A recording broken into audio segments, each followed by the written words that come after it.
The storm hit without warning. I just sealed the last of the perimeter panels around the dome when the wind shifted, howling across the jagged cliffs of Delta Vera like a wounded beast. I cursed under my breath and ducked inside the cabin, the sliding steel door sealing shut with a hiss. Life on the rim of the settled zone wasn't easy. I'd come here for peace, solitude after the war, after the blood. What I hadn't expected was someone knocking on my dome in the middle of a lightning storm.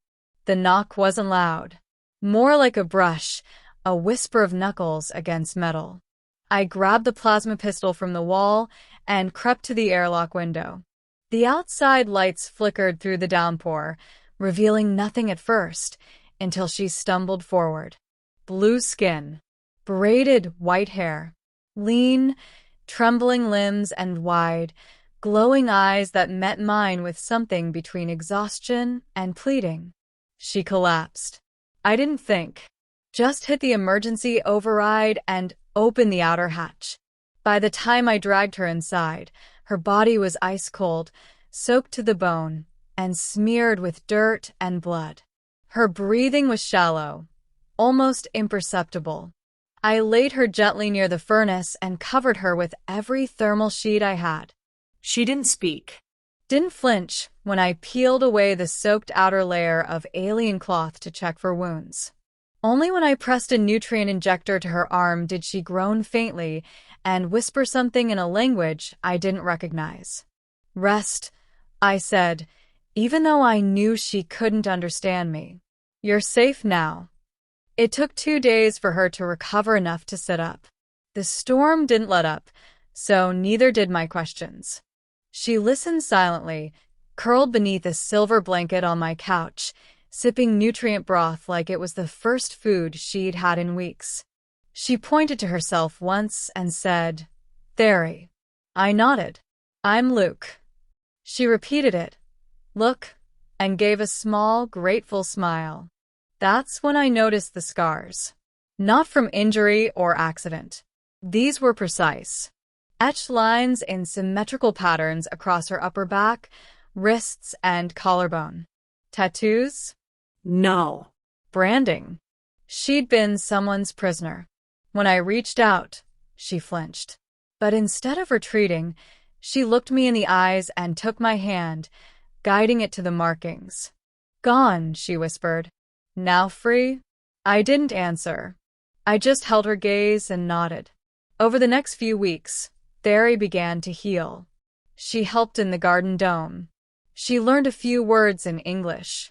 She danced when she thought I wasn't looking, gentle sways of her hips, like the wind moved through her. There was music in her, even in silence. But there was always a shadow behind her eyes. One night, I woke to the sound of choking.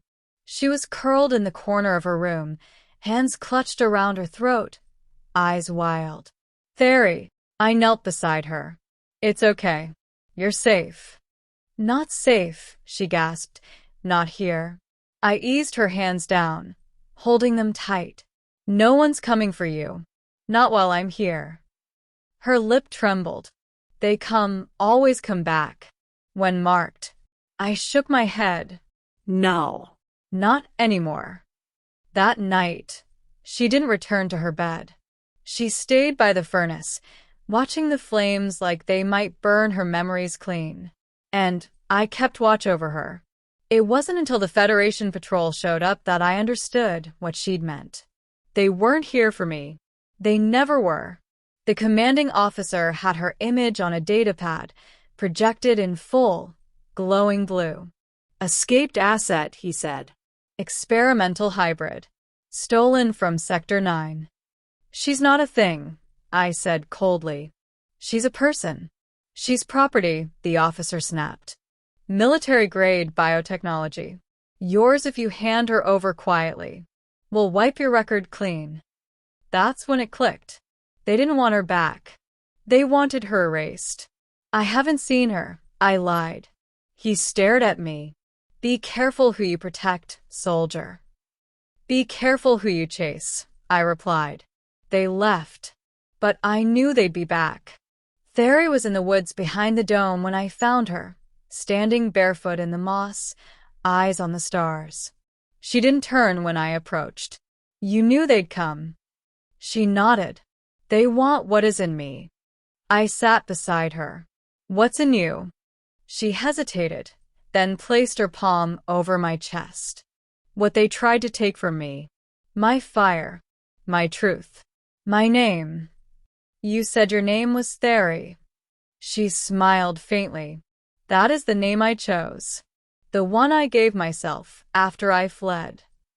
I placed my hand over hers. You don't owe anyone anything. Not them. Not me. She looked at me. But I owe you something. You don't, I whispered. Her expression changed, something fierce, something determined. You gave me warmth. Not shelter. Not safety. You gave me myself. And she kissed me, soft, brief, like a promise more than a confession. We didn't run. We built defenses.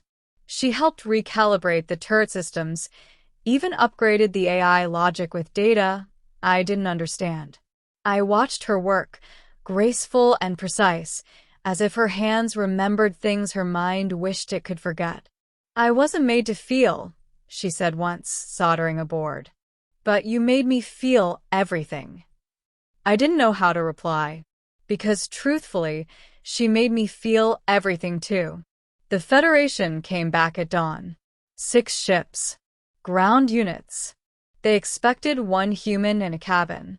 They didn't expect Theory.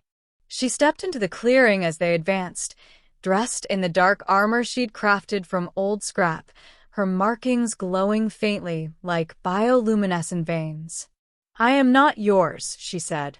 Her voice echoed, modulated, magnified, terrifying. They tried to take her anyway, but she was more than hybrid. She was a storm made flesh. And I was the fool who thought I had nothing left to fight for. I was wrong. It took hours, but we held the dome. Theory's body moved like lightning. I held the perimeter with everything I had. We fought together, side by side. When the last dropship fled, leaving only smoke and silence behind, we collapsed beside each other in the dirt.